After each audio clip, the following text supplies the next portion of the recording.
This is Blue Leader Nation. Blue Leader Nation.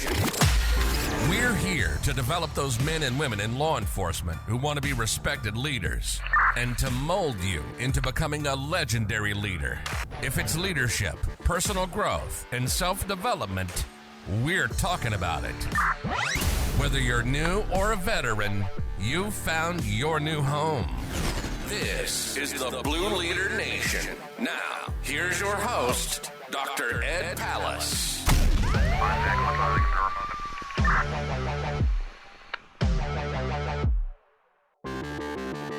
Hello and welcome back to the Blue Leader Nation podcast. Have you ever had someone believe in you before you fully believe in yourself? Maybe it was a coach or a teacher or even an FTO, a supervisor, a mentor, someone that saw something in you that you did not quite see yet. And because they saw it, they treated you differently. Maybe they challenged you or they coached you. They gave you a chance. They connected with you. They corrected you, but they did not crush you. They held the standard high, but they made it clear they believed you could reach it. Now, let me ask you the opposite question. Have you ever had a leader who clearly had you labeled? Maybe they decided you were lazy or difficult or not leadership material or too young or too old or too quiet or too outspoken or just one of those people. And once that label was there, everything you did seemed to confirm it. If you made a mistake, it was proof. If you asked a question, it was weakness. If you pushed back, it was attitude. If you stayed quiet, it was disengagement. If you tried harder, it was fake. If you stopped trying, it was exactly what they expected. That's the danger of expectations. They are invisible, but they are not neutral. And today, we're going to talk about how a leader's expectations can shape motivation, job satisfaction, confidence, effort, and performance. Today's episode was inspired by a book that I recently finished called The Expectation Effect. The full title is The Expectation Effect: How Your Mindset Can Change Your World by David Robson. David Robson. I apologize if I mispronounced that. Anyway, I'll include a link to the book in the show notes, but I want to give you full disclosure. I'm trying something new. The link is going to be an Amazon affiliate link, and that means that I earn a very small commission, about 30 cents, to help keep this channel going. If you purchase it through that link, it does nothing to your price. It just gives me that extra income to keep the podcast going.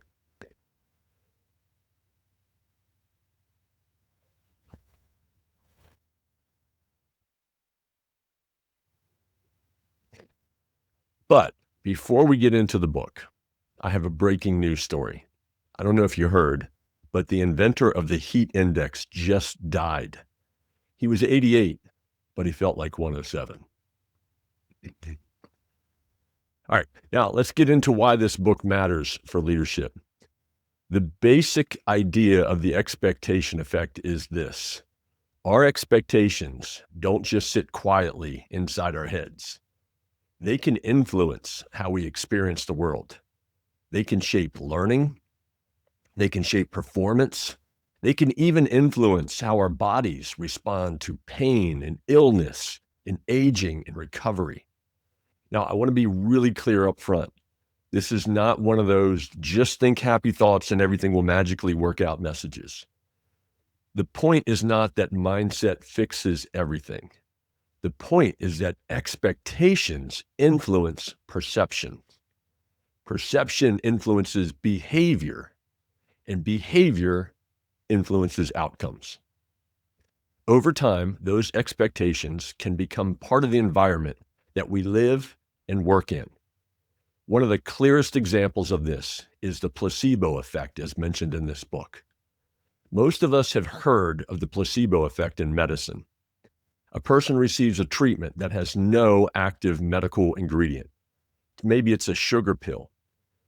But because they believe the treatment may help, they sometimes experience real improvement. That improvement is not simply imaginary. The pill may be inactive, but the expectation is not. The person's belief can trigger real psychological and physiological responses, especially in areas like pain, fatigue, stress, and other symptoms. And there's also a flip side to the placebo effect, and it's called the nocebo effect. That is when negative expectations can produce negative results. If someone expects a medication to make them feel terrible, they may experience side effects even if the treatment itself is inactive. In other words, expectations can help, but expectations can also hurt. That matters for leadership because leaders create expectations all the time. Not with sugar pills, with words, with tone, with facial expressions, with who they trust and who they coach and who they avoid. Also who they challenge, who they believe has potential, and who they have quietly written off. So here's the leadership question.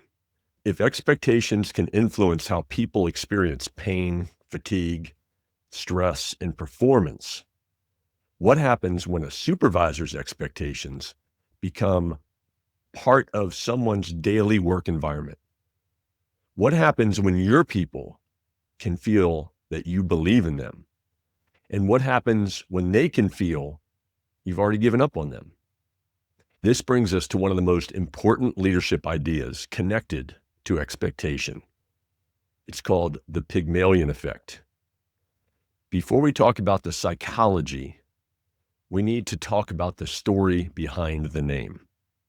The term comes from an ancient myth of Pygmalion, most famously told by the Roman poet Ovid, or Avid, depending on if you're British or English. I think it's Ovid. Anyway, the Roman poet wrote about this in his work, The Metamorphoses. In the story, Pygmalion was a sculptor from Cyprus. Apparently, he was not a real ladies' man. He actually gave up on talking to real women. But he carved a statue of a woman out of ivory. And the statue was so beautiful, so perfect in his eyes, that he fell in love with it. Later versions of the story often call the statue Galatia or Galatea, although the name came later. It's not a big deal. Pygmalion did not treat the statue as a cold piece of ivory.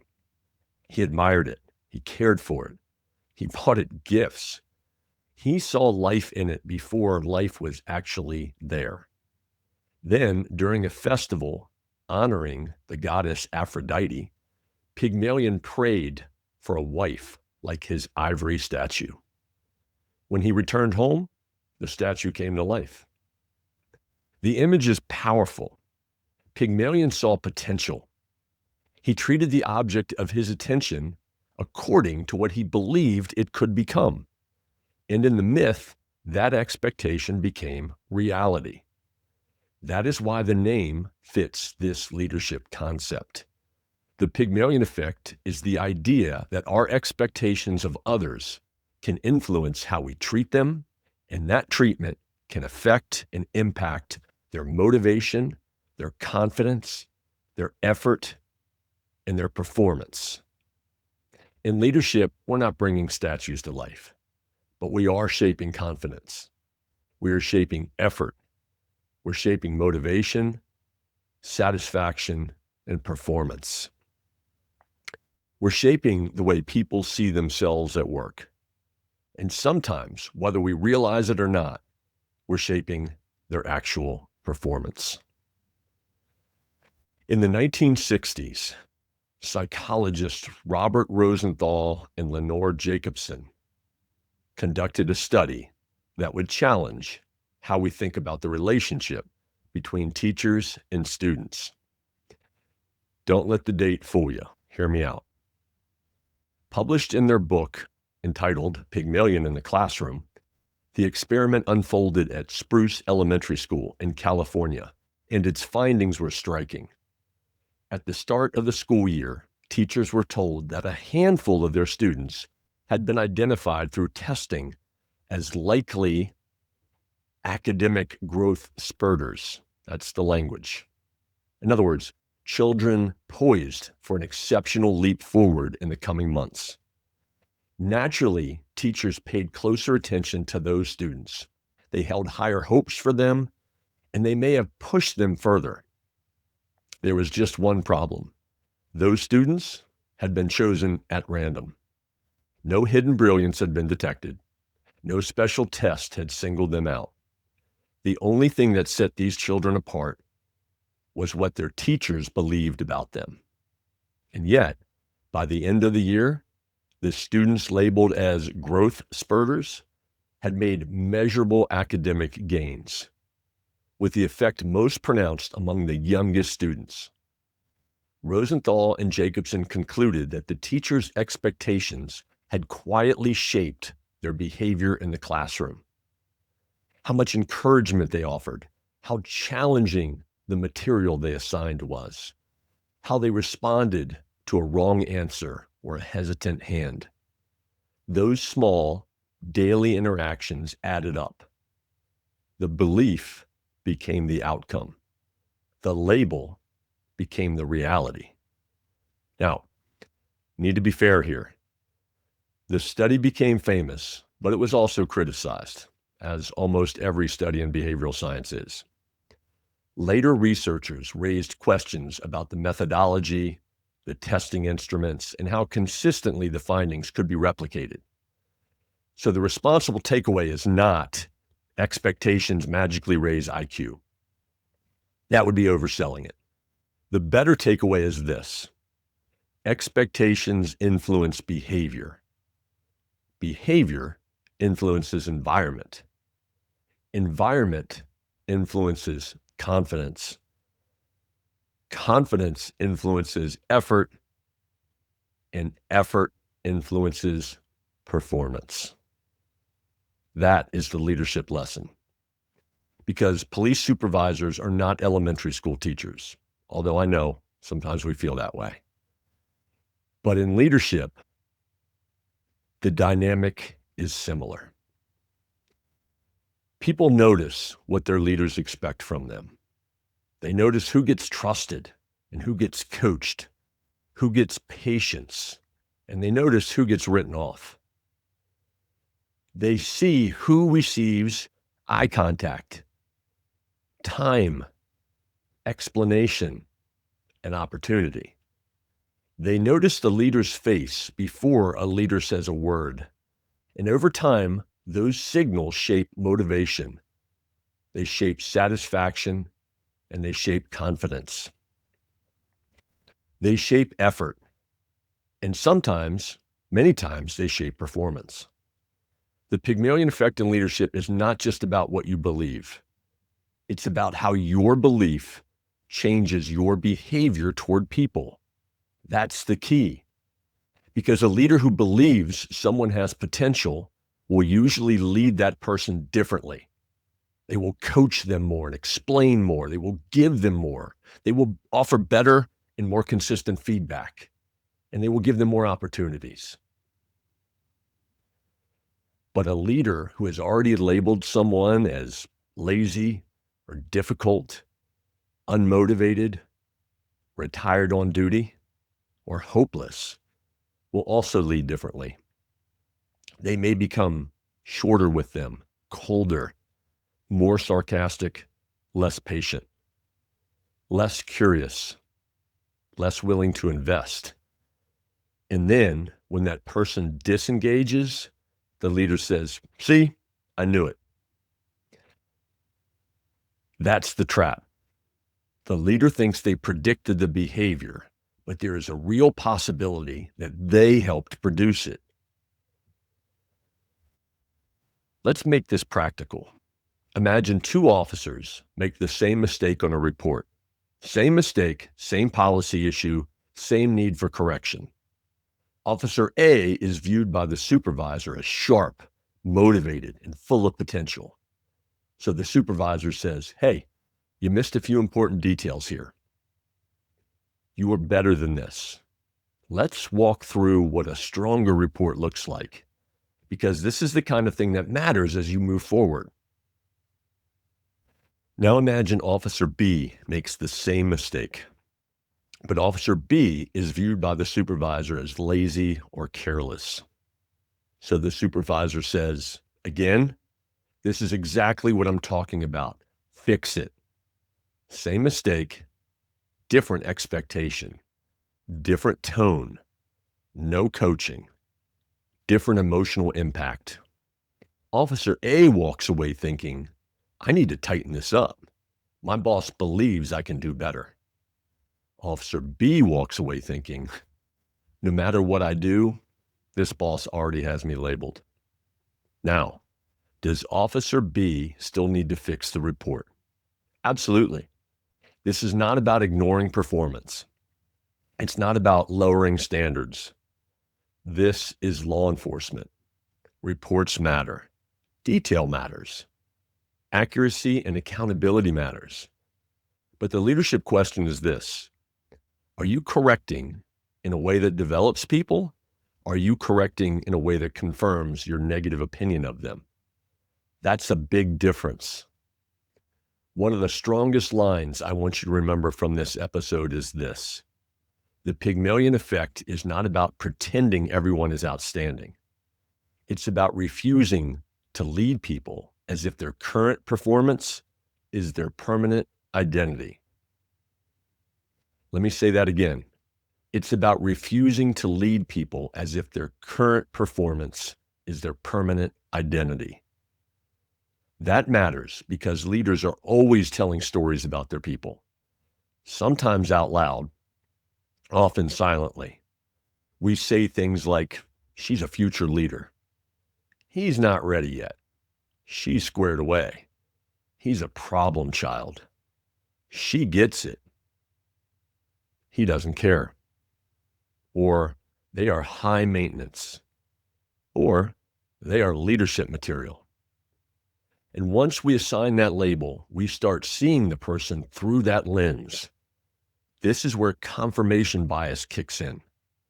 Confirmation bias is our tendency to notice evidence that supports what we already believe, while missing or minimizing evidence that challenges it. Once we put someone in a mental file folder, we tend to keep filing the same kind of paperwork.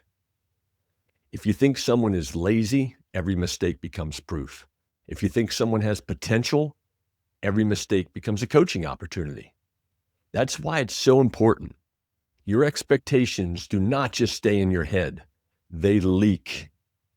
They leak through your tone, through your body language, through your facial expression. They leak through who gets assignments and what assignments they get. They leak through who gets your time, who gets mentoring. They leak through who gets the benefit of the doubt. They leak through who gets corrected privately and who gets embarrassed publicly. They leak through whether your first reaction is curiosity or judgment. And followers notice. They notice everything. Police officers are professional people watchers. They read rooms. They read threat cues. They read facial expressions and tone and posture. They read whether someone is being straight with them or whether they smell BS. So if you're a supervisor and you think your people do not know how you feel about them, there's a good chance you're kidding yourself. They know, maybe not perfectly, maybe not always fairly, but they're reading you all the time, and your body language is a big part of this. Think about how low expectation body language looks like.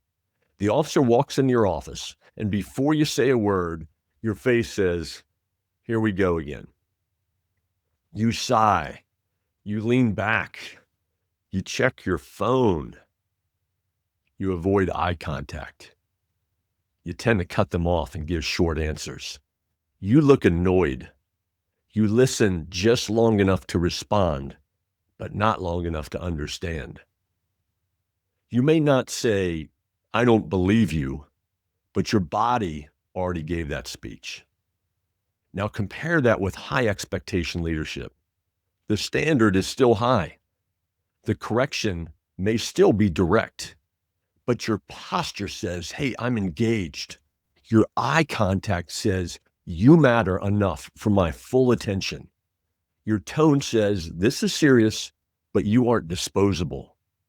Your questions say, "I'm trying to understand before I judge." Your coaching says, "I believe improvement is possible." That does not mean you become soft. In fact, this kind of leadership can be more demanding because when you believe someone can do better, you do not let them hide behind excuses. You don't let them drift, and you don't let them settle. You say this is not the standard, and I believe you are capable of meeting the standard. So let's talk about what needs to change. That is very different from, "This is not the standard, and this is exactly what I expected from you." One builds responsibility, the other builds resentment. Here's another way to think about it. Accountability without belief feels like punishment. Belief without accountability becomes wishful thinking. Good leadership requires both. You need belief and accountability, support and standards, patience and honesty, encouragement and correction. Because if you only bring belief but no accountability, people may feel supported, but they're not going to be challenged. If you only bring accountability but no belief, people may feel judged, but not developed. The leadership sweet spot is a high standard, high belief. That is where people grow. Now, let's talk about motivation. When people believe their leader sees potential in them, something changes. They're more likely to engage, they're more likely to ask questions, and they're more likely to accept feedback. Why? Because the feedback feels developmental instead of personal. They're more likely to volunteer and more likely to take appropriate risk. They're more likely to recover from mistakes and more likely to think, "My boss is hard on me because they're trying to build me, not because they're trying to break me." That distinction matters. But when people believe their leader has already written them off, they often protect themselves. They put up the defensive shields. They stop asking questions. They stop bringing ideas. They do just enough to avoid getting hammered. They become defensive. They often become sarcastic. They become quiet. They disengage. They stop trying to impress someone they believe cannot be impressed. And then the supervisor says, "See, they just don't care." Maybe. Sometimes people really are unmotivated. Sometimes performance problems are real. And misconduct can be real. Sometimes the person needs discipline. Sometimes they might even need the biggest hammer of all. They might need to leave the organization. Termination. This is not fantasy land. Before we decide that we have a person completely figured out, we should look in the mirror and say, what role have my expectations played in this relationship? Have I coached this person as if improvement is possible? Have I been clear about the standard? Have I given useful feedback? Have I been consistent and fair? Have I created an environment where this person can recover from a mistake? Or have I led them as if the verdict was already in? That's an uncomfortable set of questions, which is usually where the growth is. Now, let me give you a common law enforcement scenario. A new supervisor gets promoted and inherits a squad. On that squad, there is an officer with a reputation. You know the one.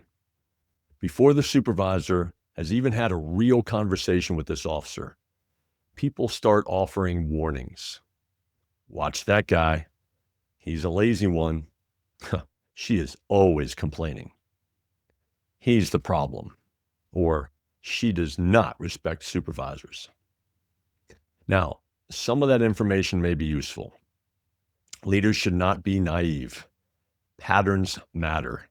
History matters. The best predictor of future behavior is often past behavior. But here's the danger. If you accept someone else's label as your starting point, you may never give that employee a clean opportunity to be different with you. You may walk into the relationship already irritated or guarded or suspicious or just waiting, expecting problems. And because you expect problems, you lead differently. And that employee, they feel it. They respond differently. You would then interpret their defensiveness as proof. The cycle begins. So what should you do instead? You can be informed by history without being controlled by it. You can say, I've heard some things, but I want to build my own working relationship with you. You can even say, I'm going to be clear with you about expectations, and I'm going to give you a fair chance to meet them.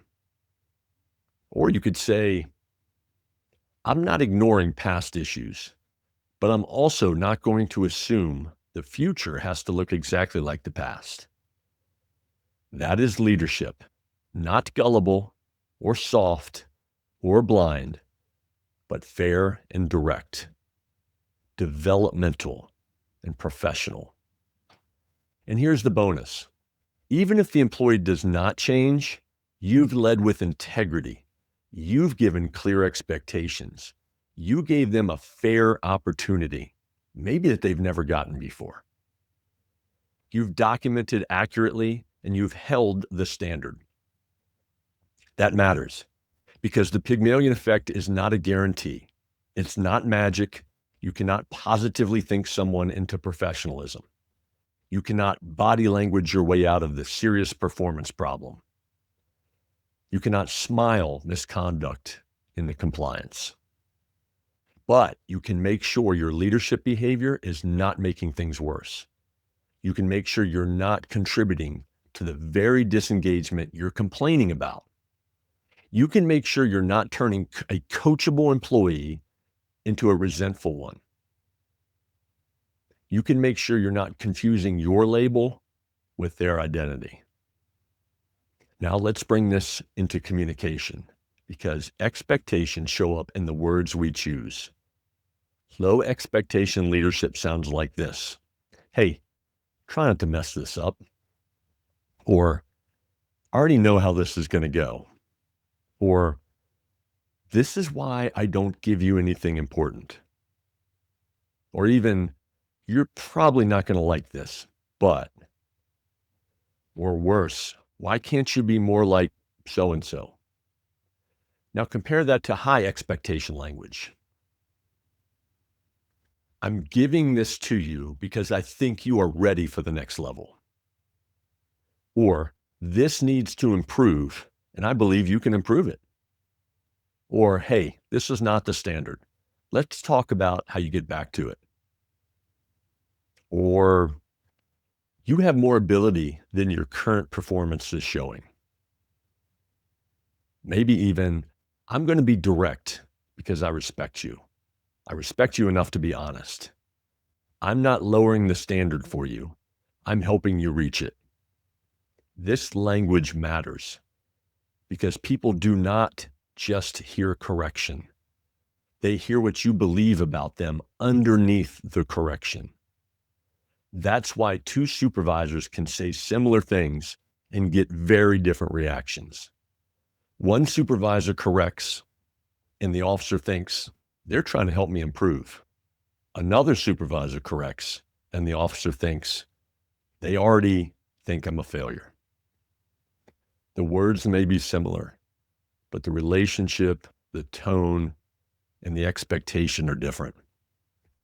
Now, I want to pause here, and I want to speak directly to you, my first-line supervisors, especially my new sergeants. Your leadership is always on display. You're being watched more than you realize. Your officers are trying to figure out who you are. They're trying to ask, are you fair, consistent? Do you play favorites? Do you only care about the superstars? They want to know, are you going to develop the quiet ones? They want to know if you're going to avoid hard conversations. They watch to see if you listen, if you already have favorites, if you already know who the problem children are. And here's the hard part. You may be answering those questions without knowing it. By who you talk to after roll call, by who you invite into your decisions, by who you trust with meaningful work, by who you interrupt, who you joke with, and who you teach, coach, and mentor. Leadership is loud, even when you're not talking. Let me say that again, because that's pretty good. Leadership is loud, even when you're not talking. Your people are listening to your behavior. So what do we do with this? How do we apply the Pygmalion Effect without turning it into a motivational poster? Here's 5 practical steps. First, audit the labels you have placed on your people. Ask yourself, who have I labeled? Who do I see as high potential or difficult? Who do I avoid? Who do I expect is going to disappoint me every time? Who do I expect to shine? Then ask the harder question. How is that label, one of the ones we just went over, how is that label changing my leadership behavior? Because that's where the real work begins. All right, that was number 1. Second, separate current performance from permanent identity. There's a difference between saying this report was careless and saying you are careless. There's a difference between saying you handled that call poorly and saying you're bad at this. There's a difference between saying you need to improve your attitude and saying you're toxic. Behavior can be corrected. Identity labels, they tend to stick.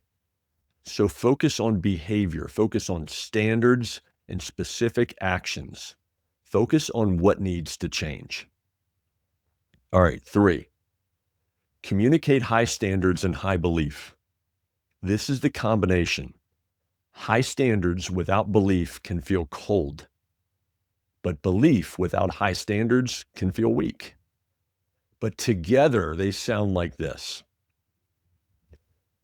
I'm going to hold you to a high standard because the job matters, the community matters, the team matters, and I believe you are capable of meeting that standard. That is strong leadership. 4th, watch your nonverbal communication. Before your next difficult conversation, check yourself. What does your face say? What does your posture say? Are you already annoyed? Are you already dismissive? Are you listening to understand or listening to respond? Are you looking at the person or are you looking through them? Sometimes the first adjustment is not the script of what you're going to say. It's your face. All right, last one, number 5. Create opportunities for people to rise. Belief is not just a feeling. It has to become a behavior. If you believe someone has potential, give them opportunities to grow.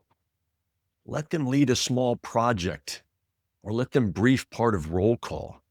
Let them mentor someone newer or handle responsibility, extra responsibility, but with guidance. Let them stretch, not recklessly and not without supervision, but intentionally develop people. Develop them through responsibility. And sometimes people don't see themselves as leaders until a leader gives them something worth leading. That is where expectations become developmental. Now, let's talk about the opposite of the Pygmalion Effect. Sometimes this is referred to as the Golem Effect. If the Pygmalion Effect is about higher expectations contributing to improved performance, the Golem Effect is the darker side. Low expectations can contribute to lower performance. Again, not magically, but behaviorally. If I expect less from someone, I may give them less attention or trust or feedback. Then their confidence drops. Their motivation, satisfaction, and performance drops. And then I say, see, I was right all along. This is a dangerous leadership loop, and it happens more than we want to admit, especially with employees who frustrate us. And every supervisor has them. The question is not whether someone frustrates you. The question is whether your frustration has become the lens through which you see everything they do. Now, let me give you a phrase that I think every supervisor should remember.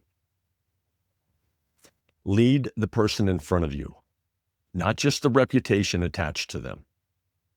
That doesn't mean you ignore history. It means that you do not let history do all of your thinking for you. Still document, still hold standards, still protect the needs of your people and the needs of your organization. You need to protect the team, but you also remain open to growth because the person in front of you may not be finished developing. And by the way, neither are you. This is another humbling part of leadership. We want people to grow while we are still growing ourselves. Now, let's connect this back to David Robson's The Expectation Effect. One of the reasons I like this book is because it reminds us that expectations are not soft.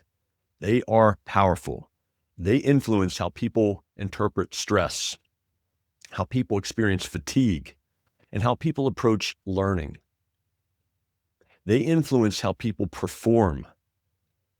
So for leaders, expectations are not just private thoughts. They're part of a leadership climate. Your expectations help create the emotional weather of your team. Ooh, I like that. Your expectations create the emotional weather of your team. And every team has weather. Some teams feel tense. Some feel defeated. Some are just flat out cynical. But then there are some that are energized. Some teams feel safe but sloppy. Some teams feel accountable but afraid. Some teams feel challenged and supported. That last one, that's where you want to be. Challenged and supported. High standards, high belief, clear expectations, real accountability, developmental feedback. That's the environment where people are most likely to perform well and grow. So here's the challenge for this week. Pick one person you supervise, the one that frustrates you. Not your favorite person, not the easy one, not the person you already believe in. Pick the person you may have quietly labeled. This is going to take a little self-awareness. Then ask yourself 3 questions. Number 1, what story have I written about this person? Question 2, how is that story affecting my tone, my body language, my patience, and my willing to invest? Third question, what would I change if I still held the standard, but led them as if improvement were possible? Doesn't mean you ignore poor performance. That's not what I'm saying. It means you stop leading from the assumption that poor performance is permanent. That's the move. Hold the standard, communicate belief, coach the behavior, watch your tone, check your body language, create opportunities, and also document fairly. Stay open to growth, because leadership is not just what we say, it's what people feel we believe about them. And sometimes the most powerful thing a leader can do is to see the better version of someone before they can fully see it themselves. This is not soft. This is not naive. This is leadership, because expectations are never neutral. They either build people up or box people in or quietly teach them where they stand. If you want to read The Expectation Effect by David Robson, I'll include a link in the show notes. And again, this is going to be hopefully an Amazon affiliate link, which means I earn a small commission if you purchase through this link at no cost to you. It helps keep the show going. So I'd appreciate your support. More importantly, it's a worthwhile read for leaders, trainers, coaches, and anyone interested in how expectations shape performance. So this week, pay attention to your expectations. Your people already are. Thanks for joining me on Blue Leader Nation, where we have real talk for the next generation of law enforcement leaders. Lead well, stay steady, and remember, what you believe about your people eventually leaks into how you lead them. Make sure it's worth leaking.